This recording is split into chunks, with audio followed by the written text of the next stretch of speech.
It's not exactly breaking news that in Canada, as the great Bobby Hall once said, we like to think of hockey as being our game. Small towns, long nights all across the country. This is where the dream begins. In Canada, you have hockey, and that's it. Either you play hockey, there's no other sport. It's going to be a tremendous idea to go out into the communities and bring the show to the Rink Rat, the biggest show on earth, so it's going to be great. Ron MacLean is the host. Of course, it's a big part of the Rogers National package in that initiative. A national game on Sunday night from a different community throughout the country. Every week, we're at some place new. Ron MacLean is going to be the face of that. And because he's a planner, he's already scoped out the first Sunday night stop. Ron? London, Ontario. This is the first stop, the first host city for hometown hockey this coming season. This is where Eric Lindros started his career. He was a 6-year-old boy when he used to come and skate at 6 in the morning on the rink that they build here in the winter.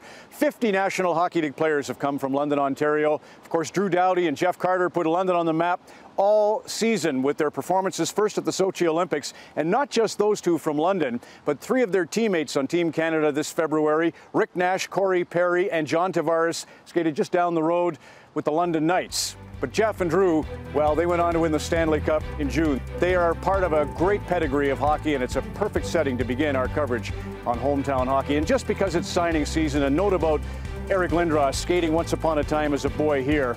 You know, he always felt hockey was the one time he was in control of his life, and he took control, as you know, of his career when he forced Quebec to deal him.